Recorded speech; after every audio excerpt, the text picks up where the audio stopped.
I haven't thought about the Garden as much as I just have the opponent, Lyoto Machida. I think it's a fight that needed to happen. I think, the first time I ever heard or was offered this fight was in 2011. I've had my eye on this guy for a long time. I admire his style in many ways. It's not one that I can do, but I would encourage other guys to copy him. I think he's had a lot of success. I think he understands distance and range better than anybody that's doing it, and I want to beat him. Maybe it does. I think that that's very fair. I will tell you, I'd be curious his experience, but for mine, we didn't even have weigh-ins when I started this sport. There was no weight classes. There was no weigh-in. I had my 5th or 6th fight before I ever even saw a scale. They didn't even bring one out. And relevance being is that's kind of a new phenomenon for the prima donnas that are in the sport today, not for the real tough guys that got in this sport back in the 90s, like I did, like I think he did. I think he can date himself back that far.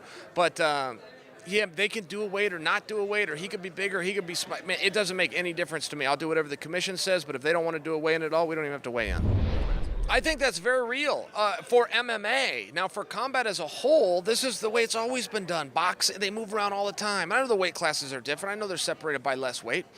But I'm also accurately correct to tell you that they constantly changed weights. Nobody just stayed. None of your big names from Leonard, Duran, Hearns, Hagler, Tyson, none of those guys, Holyfield, Muhammad Ali, none of those guys stayed in one weight classes. For combat, you find a guy you want to fight, you make the agreed upon weight, and then you go fight.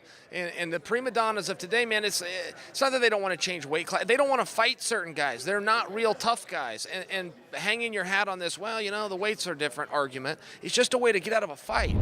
Well, I love boxing. I don't know that I would insult it, but that always seems to be a comparison, and we try to outdo them. If we were being really fair, boxing is doing a really good job and has been for about 40 years, quite frankly. Their judging has been corrupt and dirty and filthy, and nobody does anything about it. But as far as the sport and the regulation, as far as the way guys are treated, from license to bonding to the medicals, boxing deserves a lot of credit. As far as getting somebody they can get everybody together and make a decision so that you don't have to meet about meeting and talk about talking. Yeah, it's a very fair compliment that he paid to Dana.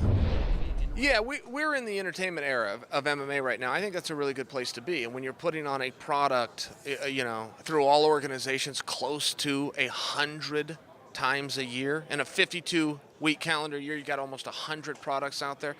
I think that the entertainment is more important than ever, and I would never manufacture something, and I would never say something that wasn't real, but my idea of respect is different than other guys. Guys think that it's respectful to lie, to bow in front of your face and put a knife in your back when you turn around. I will tell you to your face that when you turn around, I'm going to put a knife in your back, and then I will.